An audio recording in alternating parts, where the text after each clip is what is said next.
Hello, അസ്സലാമു അലൈക്കും. എന്തൊക്കെയാണ് വിശേഷം? എല്ലാവർക്കും സുഖല്ലേ?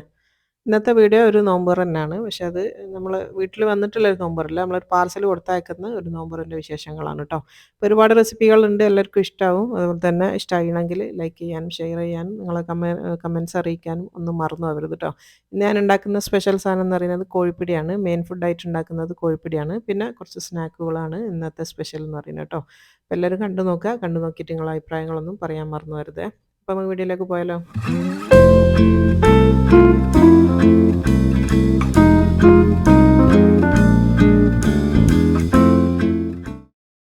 അപ്പോൾ അത് ആദ്യം തന്നെ ഞാൻ ഇറച്ചിപ്പിടി ഉണ്ടാക്കാൻ വേണ്ടി കോഴിപ്പിടി ഉണ്ടാക്കാൻ വേണ്ടിയിട്ട് ഞാനിവിടെ പുഴുങ്ങലരി ചൂടുവെള്ളത്തിൽ കുതിർത്തി വെച്ചിട്ടുണ്ട് ട്ടോ.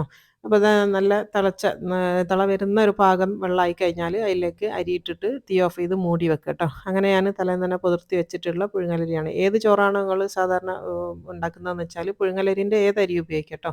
ഏതരിയും ഇതേപോലെ തന്നെ ചെയ്യാം. ഞാനിവിടെ 1 കിലോ അരിയാണ് ഇവിടെ കുതിർത്തി വെച്ചിട്ട്. ഞാൻ അറിയാലോ കുറച്ചധികം ക്വാണ്ടിറ്റി വേണ്ടിയോണ്ട് 1 കിലോ അരിയാണ് ഞാനിപ്പോൾ ഇവിടെ കുതിർത്തി വെച്ചത്. നല്ലോണം കഴുകി വെച്ചതാണ്.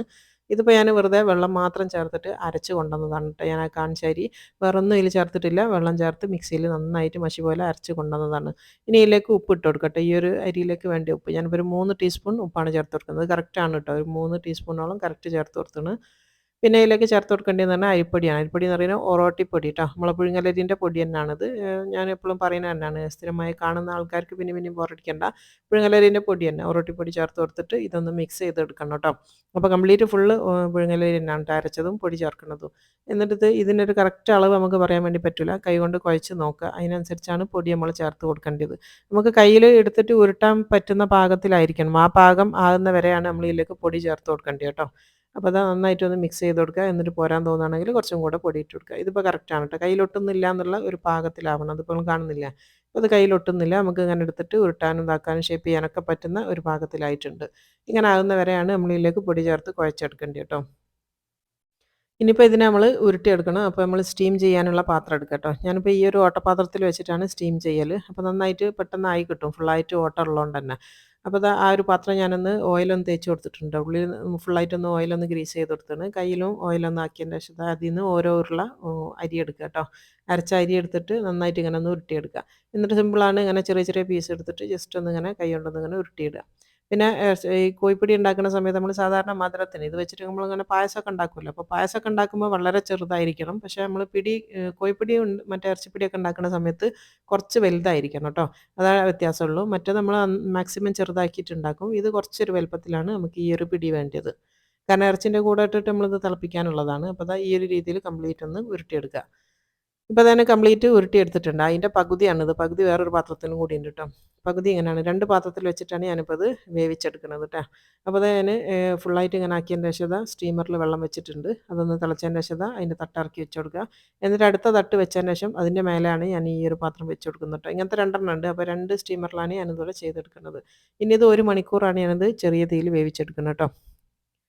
അപ്പോൾ 1 മണിക്കൂറിന് ശേഷം നോക്കാം. ഇനിയിപ്പോൾ അതിലേക്കുള്ള കറിയാണ് കാണിക്കുന്നത് കേട്ടോ. അതിൻ്റെ കറി ഉണ്ടാക്കണം. അപ്പോൾ അത് ഞാനിവിടെ ഒരു 3 വലിയ സൈസുള്ള ഉള്ളി അരിഞ്ഞത്, ഒരു 4 പച്ചമുളകും അരിഞ്ഞ് വെച്ചിട്ടുണ്ട്. അത് ഇനി ഒന്ന് വാട്ടിയെടുക്കണം കേട്ടോ. ഞാൻ തീ കത്തിച്ച് കൊടുത്തിട്ടുണ്ട്. ഇനി ഇതിലേക്ക് കുറച്ച് വെളിച്ചെണ്ണയാണ് ഒഴിച്ച് കൊടുക്കേണ്ടത്. കോഴിപ്പൊടിക്കൊക്കെ ഏറ്റവും നല്ലത് വെളിച്ചെണ്ണ തന്നെയാണ് കേട്ടോ. മാക്സിമം വെളിച്ചെണ്ണ തന്നെ ഉപയോഗിക്കാൻ നോക്കുക. കുറച്ച് വെളിച്ചെണ്ണ ഒഴിച്ചിട്ട് ഇതിനൊന്ന് വാട്ടിയെടുക്കുക. അപ്പോൾ അത് നന്നായിട്ടൊന്ന് വാടിക്കോട്ടെ. ഒരുപാടിട്ടങ്ങ് വഴറ്റി സോഫ്റ്റാക്കി എടുക്കുകയൊന്നും വേണ്ട. കുക്കറിൽ വേവിക്കുന്നതാണ്. അപ്പോൾ ചെറുതായിട്ടൊന്ന് വാടിയാൽ മതി ട്ടോ. ചെറിയതായിട്ടൊന്ന് വാടിയാൽ മതി. അപ്പോഴത്തേക്കും ഞാനിത് ഒരു 2 ടേബിൾ സ്പൂണോളം നിറച്ച് ഇഞ്ചി വെളുത്തുള്ളി പേസ്റ്റ് ചേർത്ത് കൊടുക്കുന്നുണ്ട്. അപ്പോൾ ഇതിൻ്റെ അളവ് പറയുകയാണെങ്കിൽ 2 ടേബിൾ സ്പൂൺ ഉണ്ടാവും ട്ടോ. അതും കൂടെ ചേർത്തിട്ട് ഒന്നും കൂടെ നന്നായിട്ടൊന്ന് വാട്ടിയെടുക്കുക. അപ്പോൾ നിങ്ങൾ ഈ ഉള്ളിൻ്റെ കളർ കാണുമ്പോൾ മനസ്സിലാകുന്നുണ്ടാവും. ഒരുപാടിട്ട് വാട്ടിയിട്ടൊന്നുമില്ല ട്ടോ. ചെറുതായിട്ടൊന്ന് വാടിയിട്ടേ ഉള്ളൂ. അപ്പോൾ അത് ഇഞ്ചി വെളുത്തുള്ളിയൊക്കെ ഒന്ന് വാടിയെന്ന് കണ്ടു കഴിഞ്ഞാൽ ഇനി ഇതിലേക്ക് തക്കാളിയാണ് ഇട്ട് കൊടുക്കേണ്ടത്. ഒരു 4 മീഡിയം സൈസുള്ള തക്കാളി ഞാനിവിടെ മുറിച്ച് വെച്ചതാണ്. ചോപ്പ് ചെയ്ത് വെച്ചതാണ്. അതും കൂടെ ഇതിലേക്ക് ഇട്ട് കൊടുക്കുക. ഇതിപ്പോൾ കുറച്ച് കൂടുതൽ ക്വാണ്ടിറ്റി ഉള്ളതുകൊണ്ടാണ് ഇത്രയും ക്വാണ്ടിറ്റി പറയുന്നത് കേട്ടോ. അപ്പോൾ അത് 4 തക്കാളിയും കൂടി ഇട്ട് കൊടുത്തതിന് ശേഷം അത് തക്കാളി ഒന്ന് ഉടയുന്ന വരെ ചെറുതായിട്ടൊന്ന് വാട്ടി കൊടുക്കുക. ഒരു 1-2 മിനിറ്റ് നേരം കൂടെ ഇതൊന്ന് ഇങ്ങനെ ഒന്ന് വാട്ടിയെടുക്കുക കേട്ടോ. അപ്പോഴത്തേക്ക് ആ തക്കാളിയൊക്കെ ഒന്ന് വെന്ത് ഉടഞ്ഞ് വന്നോളും. അപ്പോൾ ആ തക്കാളിയൊക്കെ ഒന്ന് ഉടയാൻ തുടങ്ങിയിട്ടുണ്ട്. ഇനി ഇതിലേക്ക് കുറച്ച് കരിവേപ്പിലയും കൂടെ ഇട്ട് കൊടുക്കുന്നുണ്ട്. അതും ഇതിൻ്റെ കൂടെ തന്നെ നന്നായിട്ടൊന്ന് വാടിക്കോട്ടെ. അതും കൂടെ ചേർത്ത് നന്നായിട്ടൊന്ന് മിക്സ് ചെയ്ത് കൊടുക്കുക. ഇനി ഇതിലേക്ക് പൊടികളാണ് ചേർത്ത് കൊടുക്കേണ്ടത് കേട്ടോ. ഇനിയിപ്പോൾ ആ പൊടികൾ ഞാൻ ഫസ്റ്റ് ഇട്ട് കൊടുക്കുന്നത് മല്ലിപ്പൊടിയാണ്. ഒരു 5 ടേബിൾ സ്പൂണോളം മല്ലിപ്പൊടിയാണ് ചേർത്ത് കൊടുക്കുന്നത് കേട്ടോ. 2 കിലോ ചിക്കനാണ് ഞാനിവിടെ ഇതിലേക്ക് ഇടാൻ പോകുന്നത്. അതിലേക്കുള്ള അളവാണ് പറയുന്നത്. 5 ടേബിൾ സ്പൂൺ മല്ലിപ്പൊടി ചേർത്ത് കൊടുത്തിട്ടുണ്ട്. ഇനിയിപ്പോൾ വേണ്ടിയ മുളക് പൊടിയാണ്. ഒരു 2 ടേബിൾ സ്പൂണേ ഞാൻ ചേർക്കുന്നുള്ളൂ. നല്ല എരിവ് വേണമെന്നുണ്ടെങ്കിൽ 3 4 ചേർക്കാം ട്ടോ. പിന്നെ 1 ടീസ്പൂൺ മഞ്ഞൾപ്പൊടി ചേർത്ത് കൊടുത്തിട്ടുണ്ട്. പിന്നെ വേണ്ടത് ഗരം മസാലേൻ്റെ പൊടിയാണ്. അതും 1 ടീസ്പൂണാണ് ചേർത്ത് കൊടുക്കുന്നത്. പിന്നെ വേണ്ടത് പെരുംജീരകത്തിൻ്റെ പൊടി വേണം കേട്ടോ. ഒരു 2 ടേബിൾ സ്പൂൺ പെരുംജീരകത്തിൻ്റെ പൊടിയും കൂടെ ചേർത്ത് കൊടുത്തിട്ടുണ്ട്. ഇത്രയിൽ പൊടികളുള്ളൂ കേട്ടോ. ഇത് നന്നായിട്ടൊന്ന് വാട്ടിയെടുക്കുക. പൊടികളൊരു പച്ചമണമൊക്കെ ഒന്ന് മാറി വരണം കേട്ടോ. ഒന്ന് നന്നായിട്ടൊന്ന് മിക്സ് ചെയ്ത് കൊടുത്താൽ മതി. ഒരു 1 2 മിനിറ്റ് നേരം ഒന്ന് മിക്സ് ചെയ്ത് കൊടുക്കുക. ഇപ്പോൾ നന്നായിട്ട് മിക്സ് ചെയ്തിട്ടുണ്ട്. വാടി വന്ന് ഇനി ഇതിലേക്ക് ചിക്കൻ ചേർത്ത് കൊടുക്കുകയാണ്. ഞാനിവിടെ 2 കിലോ ചിക്കനാണ് എടുത്തത്. 2 കിലോൻ്റെ കുറച്ച് മേലെ ഉണ്ട്. അപ്പോൾ കറക്റ്റ് അളവ് നിങ്ങൾക്ക് കിട്ടാൻ വേണ്ടിയിട്ടാണ് 2 കിലോ എന്ന് പറയുന്നത് കേട്ടോ. 2 കിലോൻ്റെ മേലെ ഉണ്ട് ഇത്. അപ്പോൾ ചെറുതാക്കിയിട്ട് മുറിക്കുകയും വേണം കേട്ടോ. അല്ലാണ്ട് വലിയ പീസാക്കി മുറിക്കരുത്. കറിക്കട്ടിനേക്കാട്ടിലും ചെറിയ പീസാക്കിയിട്ട് മുറിക്കണം. നമ്മൾ ചില്ലിയൊക്കെ ഉണ്ടാക്കാന്ന് പറയുന്ന പോലെ നമ്മൾ അങ്ങനെയൊക്കെ ഉണ്ടാക്കൂലേ, നല്ല മാക്സിമം ചെറിയ പീസാക്കിയിട്ട് അങ്ങനെയാണ് നമുക്ക് മുറിച്ചെടുക്കേണ്ടത്. അല്ലാന്നുണ്ടെങ്കിൽ നമ്മൾ കോഴിപ്പിടി ഉണ്ടാക്കുന്ന സമയത്ത് ആ പിടിയും വലിയ പീസ് ചിക്കനും കൂടെ കാണുന്ന സമയത്ത് അത്രയ്ക്ക് അങ്ങോട്ട് വലിയൊരു ടേസ്റ്റും ഉണ്ടാവില്ല, കാണാനൊരു ഭംഗി ഉണ്ടാവില്ല. അപ്പോൾ മാക്സിമം ചെറുതാക്കിയിട്ട് മുറിച്ചിട്ടൊന്ന് മിക്സ് ചെയ്ത് കൊടുക്കുക. ഇനിയിപ്പോൾ അതിലേക്കൊരു 3 ടീസ്പൂണാണ് ഞാനിവിടെ ഉപ്പ് ചേർക്കുന്നത് കേട്ടോ. 3 ടീസ്പൂൺ ചേർത്ത സമയത്ത് അത് കറക്റ്റാണ്. അപ്പോൾ അതൊക്കെ നിങ്ങളെ ഉപ്പിൻ്റെ അളവ് ഞാനെപ്പോഴും പറയലുണ്ട്. നിങ്ങൾ നോക്കിയിട്ട് ചേർത്ത് കൊടുക്കുക എത്ര വേണമെന്നുള്ളത് കേട്ടോ. ഓരോരുത്തരുടെ ഉപ്പിൻ്റെ ടേസ്റ്റിൻ്റെ ഇതും വ്യത്യാസം ഉണ്ടാവും. അപ്പോൾ അതൊരു 3 ടീസ്പൂൺ ഉപ്പും കൂടെ ചേർത്തിട്ട് നന്നായിട്ടൊന്ന് മിക്സ് ചെയ്ത് കൊടുത്തിട്ടുണ്ട്. ഇനി ഇതിലേക്ക് കുറച്ച് വെള്ളമാണ് ചേർത്ത് കൊടുക്കേണ്ടത്. തിളച്ച വെള്ളം ചേർത്ത് കൊടുക്കുക. നല്ല ചൂടുള്ള വെള്ളം ചേർത്ത് കൊടുക്കുക. ഞാനിപ്പോൾ ഒരു 3 കപ്പ് തിളച്ച വെള്ളമാണ് ഇതിലേക്ക് ചേർത്ത് കൊടുക്കുന്നത്. വെള്ളം കുറച്ച് വേണം കേട്ടോ. അത്യാവശ്യം ഗ്രേവി വേണം. നന്നായിട്ട് ഗ്രേവി ഉള്ള ഒരു കറിയാണ് നമുക്ക് വേണ്ടിയത്. അതുകൊണ്ട് തന്നെ വെള്ളം ഒഴിക്കുന്നതിൽ നിങ്ങൾ പേടിക്കേണ്ടില്ല. ഞാനിപ്പോൾ ഒരു 3 കപ്പ് വെള്ളം ഒഴിച്ചിട്ട് നന്നായിട്ടൊന്ന് മിക്സ് ചെയ്ത് കൊടുക്കുകയാണ്. അപ്പോൾ ആ ഒരു ചിക്കൻ മുങ്ങിക്കിടക്കുന്ന രീതിയിലുള്ള വെള്ളം ഒഴിച്ച് കൊടുക്കണം കേട്ടോ. അപ്പോൾ അതാ വെള്ളം ആ ഒരു ചിക്കൻ മുങ്ങിക്കിടക്കുന്ന രീതിയിൽ വെള്ളം ഒഴിച്ച് കൊടുത്തിട്ടുണ്ട്. ഇനി ഇത് നന്നായിട്ട് തിളയ്ക്കട്ടെ. തിളച്ച് കഴിഞ്ഞാൽ നമ്മൾ മൂടി വെച്ചിട്ട് കുക്കറിലാണ് ഞാനിത് വേവിച്ചെടുക്കണം കേട്ടോ. കുക്കറിലാവുന്ന സമയത്ത് ഞാനെപ്പോഴും പറയല്ലോ, ഒറ്റ വിസിലാണ്. സാധാരണ കുക്കറാണെങ്കിൽ ഒരു വിസിൽ വന്നു കഴിഞ്ഞാൽ തീ ഓഫ് ചെയ്തിട്ടാൽ മതി. ഞാനിപ്പോൾ ഇത് വിസിലില്ലാത്ത കുക്കറാണ്. ഒരു 15 മിനിറ്റ് നേരമാണ് ഞാനിത് വേവിച്ചെടുക്കുന്നത്. ഇനിയിപ്പോൾ ആ ചിക്കൻ വേവണ നേരം കൊണ്ട് നമുക്ക് അതിലേക്കുള്ള അരപ്പ് റെഡിയാക്കണം കേട്ടോ. ഒരു 2 കപ്പ് തേങ്ങയാണ് ഞാനെടുത്തത്, ഫ്രഷ് തേങ്ങ. അതിലേക്ക് 1 ടേബിൾ സ്പൂണോളം പെരുംജീരകം ചേർത്ത് കൊടുക്കുന്നുണ്ട് കേട്ടോ. വലിയ ജീരകം അതും കൂടെ ചേർത്തിട്ട് നന്നായിട്ടൊന്ന് വറുത്തെടുക്കണം. നല്ലൊരു ഗോൾഡൻ കളർ ആകുന്ന വരെയാണ് വറുത്തെടുക്കേണ്ടത്. കരിഞ്ഞു പോകാൻ പാടില്ല, കളർ ഡാർക്കായി പോകാനും പാടില്ല കേട്ടോ. മീഡിയം തീയിലിട്ടിട്ട് ചെറിയ തീയിലിട്ടിട്ട് ഒന്ന് നന്നായിട്ട് വേവിച്ചെടുക്കുക. ഭയങ്കര ചെറിയ തീയല്ല, ഒരു മീഡിയം തീ മതി കേട്ടോ. എന്നിട്ട് കൈയെടുക്കാണ്ട് ഇളക്കിയും കൊണ്ട് നിൽക്കുക. അപ്പോഴാണ് നല്ലൊരു ഗോൾഡൻ കളറിൽ എല്ലാ തേങ്ങയും ഒരുപോലെ ആയി കിട്ടുക. ഇപ്പോൾ അത് ഇവിടെ റെഡി ആയിട്ടുണ്ട്. ഈ ഒരു പാകത്തിലാണ് ഞാനിവിടെ വറുത്തെടുക്കുന്നത് കേട്ടോ. ഒരുപാടങ്ങ് ഡാർക്ക് ആക്കണ്ട, ഈ ഒരു പാകത്തിൽ. ഇനിയിപ്പോൾ അതിന് തീ ഓഫ് ചെയ്തിട്ടുണ്ട് കേട്ടോ. ഇത് മതി. ഇനി ഇതിന് നന്നായിട്ട് തണുത്ത് കഴിഞ്ഞാൽ കുറച്ച് വെള്ളം ചേർത്തിട്ട് മിക്സിയിൽ നന്നായിട്ട് മഷി പോലെ അരച്ച് കൊണ്ടുവരണം കേട്ടോ. അത് ഞാൻ അരക്കട്ടെ. ഇപ്പോൾ നമ്മളെ ചിക്കൻ കറി ഇവിടെ റെഡി ആയിന് കേട്ടോ. നമുക്ക് തുറന്ന് നോക്കാം. ഇപ്പോൾ ഞാൻ 15 മിനിറ്റ് വേവിച്ചതിന് ശേഷമാണ് ഇത് അതിൻ്റെ ആവിയൊക്കെ പോയതിന് ശേഷം തുറക്കുകയാണ് കേട്ടോ. ഇപ്പോൾ അത് കറക്റ്റ് പാകത്തിലാണ് നമ്മളെ കറി ഇവിടെ റെഡി ആയിട്ടുണ്ട്. നിങ്ങൾക്ക് വിസിൽ വരുന്ന കുക്കറാണെങ്കിൽ ഒറ്റ വിസിൽ, ഒരു വിസിൽ വന്നു കഴിഞ്ഞാൽ തീ ഓഫ് ചെയ്താൽ മതി കേട്ടോ. എന്നിട്ട് അതിൻ്റെ ആവിയൊക്കെ പോയതിന് ശേഷം തുറന്നാൽ ചിക്കൻ നല്ല കറക്റ്റ് പാകത്തിലായിട്ട് വന്നോളൂ. ഇതിപ്പോൾ കറക്റ്റാണ് കേട്ടോ. ഞാനിപ്പോൾ തീ കത്തിച്ച് കൊടുത്തിട്ടുണ്ട്. ഇനി ഇതിലേക്ക് നമ്മൾ അരച്ച് വെച്ച നമ്മളെ തേങ്ങൻ്റെ മിക്സിയിലേക്ക് ചേർത്ത് കൊടുക്കുക. ആ ഒരു തേങ്ങ ഫുള്ളായിട്ട് ഇതിലേക്ക് ചേർത്ത് കൊടുക്കുക കേട്ടോ. 2 കിലോൻ്റെ ആ ഒരു ചിക്കനിലേക്കുള്ള കറക്റ്റ് അളവാണ് ഞാൻ പറഞ്ഞു തന്നത്. എന്നിട്ടിത് തേങ്ങയും കൂടെ ചേർത്തതിന് ശേഷം നന്നായിട്ടൊന്നും കൂടെ ഒന്ന് തിളച്ച് വരണം കേട്ടോ. നന്നായിട്ട് തിളക്കണം. തേങ്ങ ചേർത്തതിന് ശേഷം തേങ്ങയൊന്ന് വെന്ത് വരാനുണ്ട്, പച്ചത്തേങ്ങയല്ലേ. അപ്പോൾ നന്നായിട്ടൊന്ന് ഒന്ന് എന്താ പറയുക, നന്നായിട്ട് തിളച്ചോട്ടെ. തീയൊന്ന് കൂട്ടി വെച്ച് കൊടുക്കുക. ഇനിയിപ്പോൾ ഇതിലേക്ക് ഞാൻ കുറച്ചും കൂടെ കരിവേപ്പില ചേർത്ത് കൊടുക്കുന്നുണ്ട് കേട്ടോ. ഒന്ന് ഫ്രഷ് കരിവേപ്പിലയും കൂടെ ചേർത്ത് കൊടുക്കുക. അതേപോലെ തന്നെ കുറച്ച് പച്ച വെളിച്ചെണ്ണയും കൂടെ ചേർത്ത് കൊടുക്കുക.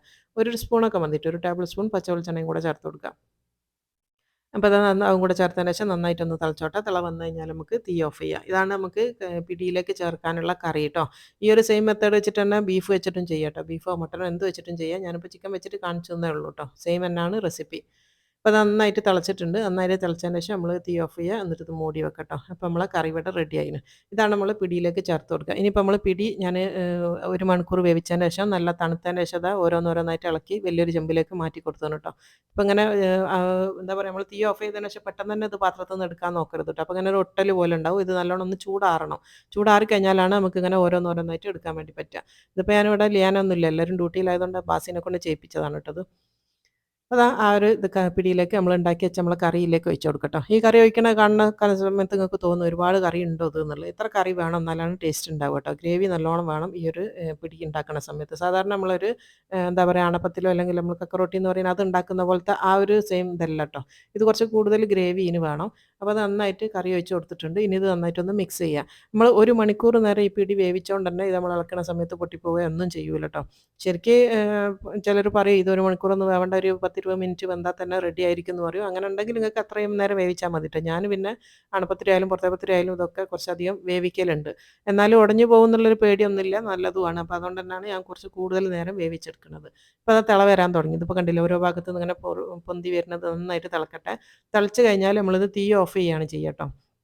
നന്നായിട്ട് തിളച്ച് കഴിഞ്ഞാൽ തീ ഓഫ് ചെയ്തിട്ട് മൂടി വെക്കുക.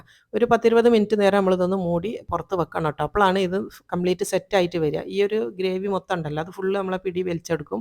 അങ്ങനെയാണ് ഇത് നമുക്ക് സെർവ് ചെയ്യാൻ ഏറ്റവും നല്ലത് കേട്ടോ. ഇതിങ്ങനെ തിളച്ച് കഴിഞ്ഞാൽ ഇപ്പം കുറച്ച് ലൂസായിട്ടല്ലേ ഉള്ളത്. അപ്പോൾ ഇത് നന്നായിട്ട് തിളച്ചെന്ന് കണ്ടു കഴിഞ്ഞാൽ തീ ഓഫ് ചെയ്തതിന് ശേഷം നമ്മളിത് മൂടി വെക്കണം. ഒരു 10-15 മിനിറ്റ് ഒരു 15 മിനിറ്റെങ്കിലും നമ്മളിതൊന്ന് തീ ഓഫ് ചെയ്തതിന് ശേഷം ഒന്ന് മൂടി വെക്കുക കേട്ടോ. അപ്പോഴാണ് ഇത് കംപ്ലീറ്റ് സെറ്റായിട്ട് വരിക. നല്ല ടേസ്റ്റാണ്. ചൂടോടുകൂടി തിന്നാനൊക്കെ നല്ല ടേസ്റ്റാണ്. ഇവിടെ എല്ലാവർക്കും ഇഷ്ടമാണ് കേട്ടോ. നമ്മൾ ആണപ്പത്തിരിനെക്കാട്ടും കുട്ടികളൊക്കെ കഴിക്കിയതാണ്. കാരണം ആണപ്പത്തിരി കുറച്ച് മസാലകളൊക്കെ കൂട്ടി അരക്കുന്നതായതുകൊണ്ട് തന്നെ അവർക്ക് ഇഷ്ടമല്ല. ഇതാണ് കുറച്ചും കൂടെ ഇഷ്ടം. ഇനിയിപ്പോൾ അടുത്തതെന്ന് പറയുന്നത് ഞാൻ സ്നാക്കിലേക്ക് പോവുകയാണ്. അപ്പോൾ 2 തരം സ്നാക്കിനുള്ള മസാലയാണ് ഒന്നിച്ച് ഉണ്ടാക്കുന്നത് കേട്ടോ. ഒരു 5 വലിയ ഉള്ളി എടുത്താണ്. അതുപോലെ തന്നെ ഒരു 3-4 പച്ചമുളക് കൊടുത്താണ്. ഈ ഒരു മസാല എന്ന് പറയുന്നത് 2 സ്നാക്ക് ഉണ്ടാക്കാൻ വേണ്ടിയിട്ട് ഞാൻ ഒന്നിച്ചെന്നെ അങ്ങ് വാട്ടിയെടുക്കുകയാണ്.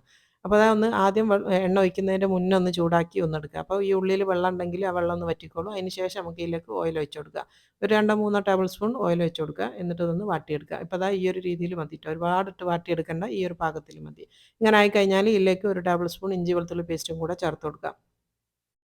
ഞാനിപ്പോൾ സെൻറ്ററിൽ തന്നെയാണ് ഇട്ട് കൊടുക്കുന്നത് പെട്ടെന്നായി കിട്ടാൻ വേണ്ടിയിട്ട് ട്ടോ. എന്നിട്ട് അതൊന്ന് പരത്തി വെച്ച് കൊടുക്കുക. അപ്പോൾ ഒരു മിനിറ്റ് കൊണ്ട് നേരം തന്നെ നമുക്ക് ഈ ഒരു ഇഞ്ചി വെളുത്തുള്ളി പേസ്റ്റ് ഒന്ന് വാടി വന്നോളൂ.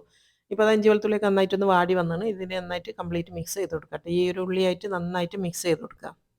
ഇനിയിപ്പോൾ അത് നന്നായിട്ടൊന്ന് വാടി വന്നാണ്. ഇതിന് ശേഷം ഈ പൊടികളാണ് ചേർക്കുന്നത്. ഇനിയിപ്പോൾ ഞാൻ ആദ്യം മല്ലിപ്പൊടിയാണ് ചേർക്കുന്നത്. ഒരു 2 ടേബിൾ സ്പൂണോളം മല്ലിപ്പൊടി ചേർത്ത് കൊടുക്കുന്നുണ്ട്. പിന്നെ വേണ്ടത് മഞ്ഞൾപ്പൊടിയാണ്. ഒരു 1/2 ടീസ്പൂൺ മഞ്ഞൾപ്പൊടി. പിന്നെ ഒരു ഗരം മസാലൻ്റെ പൊടി 1 ടീസ്പൂൺ ട്ടോ. പിന്നെ വേണ്ടത് കുറച്ച് കുരുമുളക് പൊടിയാണ്. 1 ടീസ്പൂണോളം കുരുമുളക് പൊടിയും കൂടെ ചേർത്ത് കൊടുത്തു. ഇനി ഇത് ഉപ്പാണ് ചേർത്ത് കൊടുക്കേണ്ടത്. 1/2 ടീസ്പൂണാണ് ഞാനിവിടെ ഉപ്പ് ചേർക്കുന്നത് ട്ടോ. 1/2 ടീസ്പൂൺ. എന്നിട്ട് എല്ലാം കൂടെ ഒന്ന് മിക്സ് ചെയ്ത് കൊടുക്കുക. അപ്പോൾ ആ പൊടികളൊന്ന് വാടി വരട്ടെ ട്ടോ. നന്നായിട്ടൊന്ന് മിക്സ് ചെയ്ത് കൊടുത്താൽ പൊടികളൊന്ന് വാടി വന്നോളും. നല്ലൊരു മണം വരും. ഇത്രയേ ഉള്ളൂ നമ്മളെ മസാല ഇവിടെ റെഡിയാവും ട്ടോ. അപ്പോൾ നന്നായിട്ട് മിക്സ് ചെയ്ത് കൊടുക്കുക. ഈ ഒരു മസാലയിൽ നമുക്ക് ചിക്കനോ ബീഫോ ഇനി മുട്ട അല്ലെങ്കിൽ എന്ത് വേണമെങ്കിൽ ചേർത്താൽ എന്ത് തരം മിക്സിങ്ങിനുള്ള ഒരു എന്താ പറയുക ആദ്യത്തെ ഉള്ളിക്കൂട്ടാണ് ഇപ്പോൾ ഞാൻ ഉണ്ടാക്കിയത്. ഇതിനി 2ആയിട്ട് പാകിക്കുന്നുണ്ട്. 2 സ്നാക്കാണല്ലോ. അപ്പോൾ പകുതി ഞാൻ വേറൊരു പാത്രത്തിലേക്ക് മാറ്റുകയാണ് ട്ടോ. ഞാൻ പറഞ്ഞില്ലേ പകുതി ഞാൻ മുട്ട വെച്ചിട്ടാണ് ചെയ്യുന്നത്. പകുതി ഉരുളക്കിഴങ്ങ് വെച്ചിട്ടാണ് ചെയ്യുന്നത് കേട്ടോ. അപ്പോൾ രണ്ടിനും 2 ഇതാക്കിയിട്ട് ഞാൻ എടുത്ത് വെച്ചതാണ്. അപ്പോൾ പകുതി ഇപ്പോൾ മാറ്റി വെച്ചിട്ടുണ്ട്. പകുതി അവിടെ വെച്ചാണ്. ഇനിയിപ്പോൾ അടുത്ത ഞാൻ ഉരുളക്കിഴങ്ങിൻ്റെ സ്നാക്കാണ് ആദ്യം കാണിക്കുന്നത്. അപ്പോൾ ഒരു പാത്രത്തിലേക്ക് ഞാനൊരു 1.5 കപ്പോളം കടലപ്പൊടിയാണ് എടുക്കുന്നത് കേട്ടോ. ഞാൻ ആദ്യം കാണിക്കുന്നത് ബ്രെഡ് പക്കോറ എന്ന് പറഞ്ഞിട്ടുള്ള സാധനമാണ്. എല്ലാവർക്കും അറിയണമായിരിക്കും നമ്മൾ വാങ്ങിച്ചിട്ടൊക്കെ വാങ്ങാനൊക്കെ കിട്ടുന്ന നോർത്ത് ഇന്ത്യൻ സ്നാക്കാണ്. അതിലേക്ക് ഒരു 1/4 കപ്പോളം അരിപ്പൊടി നമ്മൾ സാധാരണ പത്തിരിപ്പൊടിയാണ് ചേർത്ത് കൊടുക്കുന്നത്. ഇനിയിപ്പോൾ വേണ്ടത് കുറച്ച് മഞ്ഞൾപ്പൊടി ഒരു 1/2 ടീസ്പൂണോളം മഞ്ഞൾപ്പൊടി ചേർത്ത് കൊടുക്കുന്നുണ്ട്. പിന്നെ വേണ്ടത് അജ്വൈൻ നമ്മളെ എന്താ പറയുക അയമോദകം എന്ന് പറഞ്ഞ സാധനം ഒരു 1/4 ടീസ്പൂൺ ചേർത്ത് കൊടുത്താണ്. പിന്നെ ഒരു 1/2 ടീസ്പൂണോളം ഉപ്പും കൂടെ ചേർത്ത് കൊടുത്താണ്. ഇനി ഇതിലേക്ക് വെള്ളം ചേർത്തിട്ട് ഇതൊന്ന് കലക്കിയെടുക്കണം കേട്ടോ. നമുക്കൊരു മുക്കി പൊരിക്കാനുള്ള ഒരു മാവാണ് വേണ്ടത്. അപ്പോൾ ഒന്ന് കട്ടിയിട്ട് എന്താ പറയുക കട്ടയില്ലാണ്ട് ഒന്ന് ഇളക്കി മിക്സാക്കി കൊടുക്കുക. ആദ്യം തന്നെ ഒരുപാട് വെള്ളം ഒഴിച്ചിട്ട് കലക്കരുത്. കാരണം ലൂസായി പോകും. അന്നേരം പിന്നെ നമ്മൾ പൊടി ചേർക്കേണ്ടി വരും. അപ്പോൾ ആദ്യം കുറേശ്ശെ വെള്ളം ഒഴിച്ചിട്ട് ഇത് നന്നായിട്ട് കലക്കിയെടുക്കുക. വെള്ളത്തിന് അങ്ങനെ കറക്റ്റ് അളവ് ഞാൻ പറയാത്തത് എത്ര വേണമെന്നുള്ളത് നമുക്ക് പറയാൻ പറ്റില്ല. കുറേശ്ശെ ഒഴിച്ച് നോക്കിയാൽ മതി. ഇപ്പോൾ കട്ടയൊന്നും ഇല്ലാണ്ട് നന്നായിട്ട് ഞാൻ ഇളക്കി മിക്സ് ആക്കിയിട്ടുണ്ട്. ഇനി ഇതിലേക്കൊരു ടിപ്പ് ഞാൻ പറഞ്ഞുതരാം. നമ്മൾ കടയിൽ നിന്ന് വാങ്ങുന്ന പോലെ ആയി കിട്ടാൻ നല്ല ചൂടുള്ള ഓയിൽ 1 ടേബിൾ സ്പൂൺ നല്ല ചൂടുള്ള ഓയിലും കൂടെ ഇതിലേക്ക് ചേർത്ത് കൊടുക്കുക. എന്നിട്ട് നന്നായിട്ട് മിക്സ് ചെയ്യുക. അപ്പോൾ ഇതിലേക്ക് ബേക്കിംഗ് പൗഡറോ അല്ലെങ്കിൽ ബേക്കിംഗ് സോഡയോ ഒന്നും വേണ്ട. നല്ല മുരിമുരിയായിട്ട് നല്ല ബേക്കിംഗ് പൗഡറൊക്കെ ഇട്ടിട്ട് പൊരിക്കുന്ന പോലെ ആയി കിട്ടും കേട്ടോ. നല്ല ക്രിസ്പി ആയിട്ടും അതേപോലെ തന്നെ നല്ലൊരു എന്താ പറയുക നല്ല ടേസ്റ്റിലും ആവാൻ വേണ്ടിയിട്ടാണ് ചൂടുള്ള ഓയിൽ ചേർത്ത് കൊടുത്തത്. അപ്പോൾ നമ്മളെ മാവ് ഇവിടെ റെഡി ആയിന് കേട്ടോ. ഇനി ഇതിലേക്കുള്ള ബ്രെഡാണ് കാണിക്കുന്നത്. ഇതിൽ മുക്കാൽ ബ്രെഡ് വേണമല്ലോ.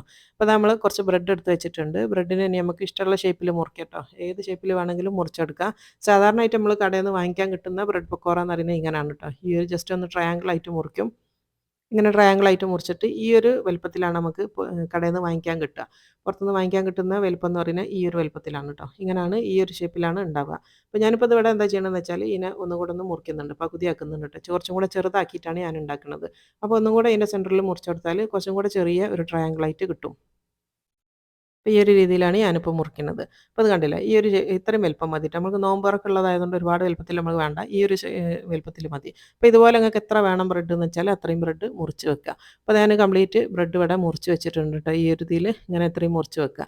ഇനിയിപ്പോൾ അതിൻ്റെ ഫില്ലിംഗ് ആണ് കാണിക്കുന്നത് ഉരുളക്കിഴങ്ങിൻ്റെ. ഉള്ളി നമ്മൾ ഓൾറെഡി ചെയ്ത് വെച്ചിട്ടുണ്ട്. ഇനിയിപ്പോൾ ഉരുളക്കിഴങ്ങ് കൂടെ ഇതിലേക്ക് ചേർക്കണം. അപ്പോൾ ഞാനൊരു പാൻ വെച്ചിട്ട് അതിലേക്ക് 1 ടീസ്പൂൺ ഓയിൽ ഒഴിച്ച് കൊടുത്തിന്. 1 ടീസ്പൂൺ നല്ല ജീരകമാണ് ചേർത്ത് കൊടുക്കുന്നത് കേട്ടോ. അപ്പോൾ ജീരകം ഒന്ന് പൊട്ടിയെന്ന് കണ്ടു കഴിഞ്ഞാൽ കുറച്ചും കൂടെ അയമോദകം ചേർത്ത് കൊടുക്കുക. അപ്പോൾ നമ്മൾ മാവിലും ചേർത്തിന് ഇതിലും ഓയിലും ചേർക്കണം കേട്ടോ. ഒരു 1/4 ടീസ്പൂൺ അയമോദകം ചേർത്ത് കൊടുക്കുക. രണ്ടും ഒന്ന് പൊട്ടിയെന്ന് കണ്ട് കഴിഞ്ഞാൽ വേവിച്ച് ഉടച്ച് വെച്ചിട്ടുള്ള ഉരുളക്കിഴങ്ങ് ചേർത്ത് കൊടുക്കുക കേട്ടോ. ഞാനിവിടെ 3 വലിയ സൈസുള്ള ഉരുളക്കിഴങ്ങ് വേവിച്ചിട്ട് ഉടച്ച് വെച്ചതാണ്. ഉപ്പ് ചേർത്തില്ല കേട്ടോ. ഉപ്പ് ചേർക്കാണ്ട് വേവിച്ച് വെച്ചതാണ്. ഞാൻ എപ്പോഴും പറയലുണ്ട് ഉരുളക്കിഴങ്ങ് വേവിക്കുന്ന സമയത്ത് ഉപ്പ് ചേർക്കാണ്ട് വേവിച്ചെടുക്കുകയാണെങ്കിൽ നമുക്കധികം വെള്ളമില്ലാണ്ട് നല്ല ഡ്രൈ ആയിട്ട് ഉരുളക്കിഴങ്ങ് കിട്ടും എന്നുള്ള. അതിന് വേണ്ടിയിട്ടാണ് ഉപ്പില്ലാണ്ട് വേവിക്കുന്നത് കേട്ടോ. അപ്പോൾ അത് നന്നായിട്ട് മിക്സ് ചെയ്ത് കൊടുക്കുക. ആ ഒരു അയമോദകവും ജീരകവും ഇതിലൊക്കെ നന്നായിട്ട് ഒന്ന് വാടിക്കോട്ടെ. അതേപോലെ തന്നെ നമ്മൾ ഉരുളക്കിഴങ്ങിൽ ഇനി എക്സ്ട്രാ വെള്ളം ഉണ്ടെങ്കിൽ അതൊന്ന് ഉണങ്ങി കിട്ടാൻ വേണ്ടിയിട്ടാണ് ഇങ്ങനെ ചെയ്യുന്നത് കേട്ടോ. ഇനിയിപ്പോൾ ഇതിലേക്ക് ഈ ഉരുളക്കിഴങ്ങിലേക്ക് വേണ്ട ഉപ്പ് ഒരു 1/2 ടീസ്പൂൺ ഉപ്പാണ് ചേർത്ത് കൊടുക്കുന്നത്. ഇത് കറക്റ്റാണ് കേട്ടോ. 1/2 ടീസ്പൂൺ ഉപ്പും കൂടെ ചേർത്തിട്ട് നന്നായിട്ടൊന്ന് മിക്സ് ചെയ്തെടുക്കുക. അപ്പോൾ അത് നല്ല പാകത്തിൽ ഇങ്ങനെ ഉരുണ്ട് വരും. അപ്പോൾ തീരെ വെള്ളമില്ല എന്നുള്ള ഉറപ്പ് വരുത്താം കേട്ടോ. അപ്പോൾ ഇത് കണ്ടില്ല നല്ല ഡ്രൈ ആയിട്ട് വന്നാണ്. ഇങ്ങനെ ആയിക്കഴിഞ്ഞാൽ നമ്മൾ നേരത്തെ മാറ്റി വെച്ചിട്ടുള്ള നമ്മളെ പകുതി മസാല ഉണ്ടല്ലോ, ആ ഒരു പകുതി മസാല ഇതിലേക്ക് ചേർത്ത് കൊടുക്കുക. പകുതി മസാല ഞാൻ മുട്ടയ്ക്ക് വേണ്ടിയിട്ട് മാറ്റി വെച്ചാണ് കേട്ടോ. അപ്പോൾ ആ പകുതിയിലേക്ക് ചേർത്ത് കൊടുക്കുക. എന്നിട്ട് നന്നായിട്ട് ഇതൊന്നും കൂടെ ഒന്ന് മിക്സ് ചെയ്തെടുക്കുക. ആ ഒരു ഉള്ളിയും ഉരുളക്കിഴങ്ങും ഒക്കെ നന്നായിട്ട് മിക്സ് ആകുന്ന രീതിയിൽ കംപ്ലീറ്റ് ഒന്ന് യോജിപ്പിച്ച് കൊടുക്കുക കേട്ടോ. ഇപ്പോൾ ഇതിൽ തീരെ വെള്ളമൊന്നുമില്ല, നല്ല ഡ്രൈ ആയിട്ട് നമുക്ക് നല്ല മസാല കിട്ടും. ഇതിന് നന്നായിട്ട് ചൂടാറണ വരെ വെയിറ്റ് ചെയ്യുക കേട്ടോ. നന്നായിട്ട് ചൂടാറട്ടെ. ഇനിയിപ്പോൾ നല്ല ചൂടാറിയിട്ടുണ്ട്. ഇനിയിപ്പോൾ നമ്മൾ എടുത്ത് വെച്ച നമ്മളെ ബ്രെഡില്ലേ അതിലേക്ക് ഇത് ഫില്ല് ചെയ്യണം കേട്ടോ. അപ്പോൾ ഇത് നല്ല തണുത്തിട്ടുണ്ട് ഈ ഒരു മസാല. ഇതിൽ നിന്ന് എന്താ ചെയ്യേണ്ടതെന്ന് വെച്ചാൽ 2 പീസ് ബ്രെഡ് എടുക്കുക. അപ്പോൾ അതാ 2 എണ്ണം എടുത്ത് വെച്ചിട്ടുണ്ട്. അതിലേക്ക് കുറേശ്ശെ നമ്മൾ ഈ ഉണ്ടാക്കി വെച്ച പൊട്ടറ്റോ ഫില്ലിങ് എടുക്കുക കേട്ടോ. ഈ ഫില്ലിങ് എടുത്തിട്ട് ഇതാ ഈ ഒരു ബ്രെഡിൻ്റെ അതേ ഷേപ്പിൽ നമുക്ക് ഇതിനൊന്ന് ഫില്ല് ചെയ്ത് കൊടുക്കണം.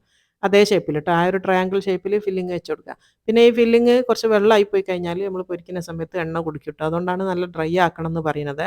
അപ്പോൾ ബ്രെഡ് ആയതുകൊണ്ട് ഉള്ളിലേക്ക് എണ്ണ കുടിക്കും. അപ്പോൾ അതുകൊണ്ട് നല്ല ഡ്രൈ ആക്കിയിട്ട് മസാല ഉണ്ടാക്കാൻ വേണ്ടി ശ്രദ്ധിക്കണം. അപ്പോൾ ദാ ആ ഒരു ഷേപ്പിലേക്ക് കറക്റ്റ് ആക്കിയിട്ട് ഞാനിങ്ങനെ വെച്ച് കൊടുക്കുന്നുണ്ട്. ഇതിപ്പോൾ കണ്ടില്ലേ. ഇനിയിപ്പോൾ ഇതിൻ്റെ മേലെ ഒരു പീസ് ബ്രെഡും കൂടെ വെച്ച് കൊടുക്കാം കേട്ടോ.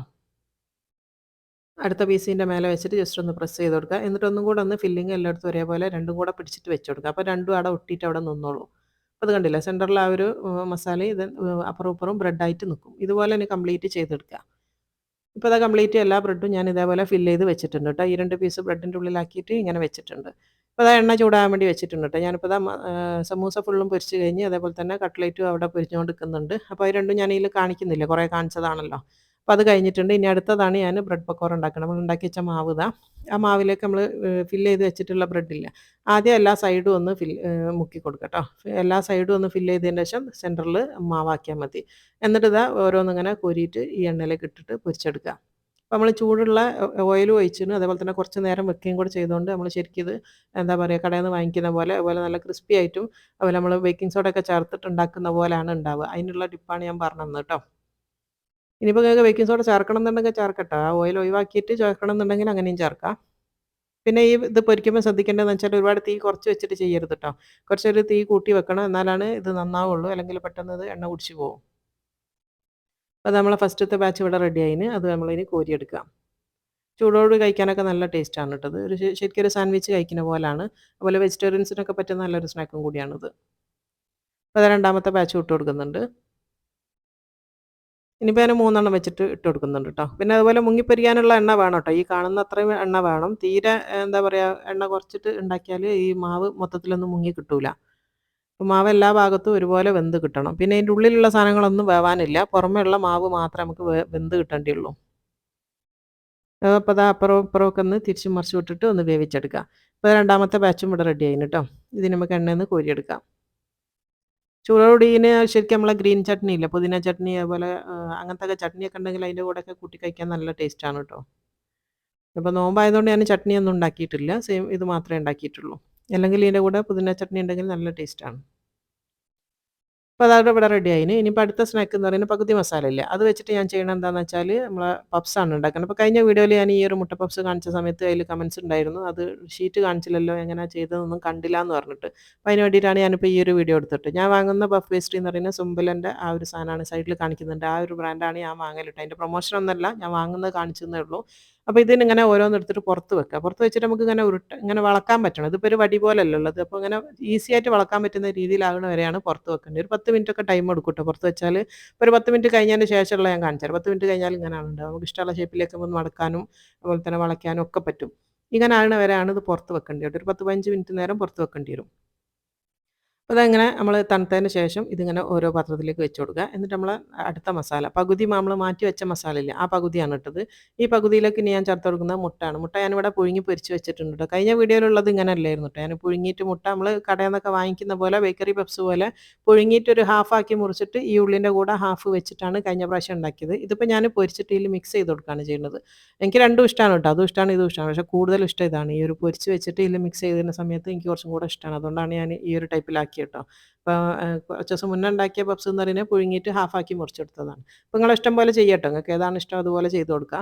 ഇനിയിപ്പോൾ അത് സെൻറ്ററിലേക്ക് കുറച്ച് നല്ലോണം ഫില്ലിങ് വെക്കുക. പിന്നെ പപ്സ് ഉണ്ടാക്കുമ്പോൾ ശ്രദ്ധിക്കുക, അത്യാവശ്യം നല്ലോണം ഫില്ലിങ് വേണം, എന്നാലാണ് നല്ല ടേസ്റ്റ് ഉണ്ടാവുള്ളൂ ട്ടോ. അപ്പോൾ അത് അത്യാവശ്യം നന്നായിട്ട് തന്നെ ഫില്ലിങ് വെച്ച് കൊടുക്കുക. എന്നിട്ട് 4 കോർണറും ഇങ്ങനെ കൂട്ടിപ്പിടിക്കുക. അപ്പോൾ അതായത് 4 ഭാഗവും ഞാനിങ്ങനെ ഒന്ന് കൂട്ടിപ്പിടിച്ചിട്ടുണ്ട്. എന്നിട്ട് ആ കൂട്ടിപ്പിടിച്ച സ്ഥലം ഉണ്ടല്ലോ, അത് നന്നായിട്ടൊന്ന് പ്രസ് ചെയ്ത് കൊടുക്കുക ട്ടോ. അതവിടെ ഒട്ടി അവിടെ നിന്നോളൂ. അത് നന്നായിട്ട് പ്രസ് ചെയ്ത് കൊടുക്കുക. ഇനി അതിൻ്റെ സൈഡ് കാണുന്നില്ല, അതൊന്നും ഒട്ടണമെന്നില്ല ട്ടോ. ജസ്റ്റ് ഒന്ന് ഷേപ്പ് ആവാൻ വേണ്ടി അവിടെ ഒന്ന് പിടിച്ച് കൊടുത്താൽ മതി. അല്ലാണ്ട് അത് ഒട്ടിക്കൊള്ളണമെന്നില്ല. സെൻറ്റർ മാത്രമേ നമുക്ക് ഒട്ടിക്കേണ്ടിയുള്ളൂ. ഇത് ഇങ്ങനെ തന്നെ നിന്നോട്ടെ ട്ടോ. അതിങ്ങനെ തുറന്നിട്ട് തന്നെയാണ് ഉണ്ടാവുക. ഇതുപോലെ തന്നെ ബാക്കി കംപ്ലീറ്റ് നമ്മൾ ഇതിങ്ങനെ ചെയ്തെടുക്കുക കേട്ടോ. ഇങ്ങനെ ചെയ്തതിന് ശേഷം ഇതിൽ മേലെ നിങ്ങൾക്ക് വേണമെങ്കിൽ മുട്ടൻ്റെ ഉണ്ണിയോ പാലോ എന്തെങ്കിലും ബ്രഷ് ചെയ്യണമെങ്കിൽ അങ്ങനെ ബ്രഷ് ചെയ്യുക. ബ്രഷ് ചെയ്തതിന് ശേഷം നിങ്ങൾക്ക് എള്ള് ഇടണമെങ്കിൽ എള്ളിടുക. അതൊക്കെ നിങ്ങളെ ഇഷ്ടം കേട്ടോ. എന്തൊക്കെ വേണമെങ്കിലും ചെയ്യാം. ഞാനിപ്പോൾ ഒന്നും ചെയ്യണില്ല. ഇങ്ങനെ പ്ലെയിൻ ആയിട്ടാണ് ഇത് ബേക്ക് ചെയ്യുന്നത്. ഞാനിവിടെ 230 ഡിഗ്രിയിൽ ഒരു 25 മിനിറ്റാണ് ബേക്ക് ചെയ്യുന്നത് കേട്ടോ. ഓരോ ഓവനിലും ചെറിയൊരു വ്യത്യാസം ഉണ്ടാവും. ഇനിയിപ്പോൾ അടുത്തതെന്ന് പറയുന്നത് പാക്കിംഗ് ആണ് കേട്ടോ. 2 സ്നാക്കാണ് ഞാൻ നിങ്ങൾക്ക് കാണിച്ചിട്ടുള്ളൂ. ബാക്കി ഞാൻ സ്ഥിരം കാണിക്കുന്നതായതുകൊണ്ട് അത് ഒഴിവാക്കിയതാണ് കേട്ടോ. ഒരുപാട് ലെങ്തി ആയി പോകണ്ടാന്ന് വിചാരിച്ചിട്ട് ഇത് സമൂസൊക്കെ ഞാനിവിടെ പൊരിച്ച് വെച്ചിട്ടുണ്ട്. അതൊക്കെ കംപ്ലീറ്റ് ഒന്ന് പാക്ക് ചെയ്ത് മാറ്റുകയാണ്. അപ്പോൾ അതാ ഓരോ ബോക്സിലാക്കിയിട്ട് ഒന്ന് മാറ്റി കൊടുത്തിട്ടുണ്ട്. സമൂസ ബീഫ് സമൂസ ആണ് കേട്ടോ. ബീഫും അതുപോലെ തന്നെ അറബിക് ലീഫും ചേർത്തിട്ടുള്ള സമൂസയാണ് ഇന്ന് ഉണ്ടാക്കിയത്. സാധാരണ ഞാനെപ്പോഴും ഒരുപാട് ഉണ്ടാക്കി ഫ്രീസറിലൊക്കെ വെക്കലുണ്ട് കേട്ടോ. നോമ്പ് തുറക്കുള്ളതൊക്കെ. പക്ഷേ ഇപ്രാവശ്യം ഞാൻ പറഞ്ഞല്ലോ, വീട് മാറലും എല്ലാം കൂടെ ആയതുകൊണ്ട് നമുക്കിപ്പോൾ സ്റ്റോർ ചെയ്യാനൊന്നും പറ്റിയില്ല. എല്ലാം അപ്പം ഉണ്ടാക്കിയിട്ടാണ് ഇപ്പോൾ ചെയ്യണത്. മറ്റേതാണെങ്കിൽ കുറച്ചും കൂടെ എളുപ്പമായിരുന്നു. അതുകൊണ്ട് തന്നെ ഇപ്രാവശ്യം കുറവാണ്.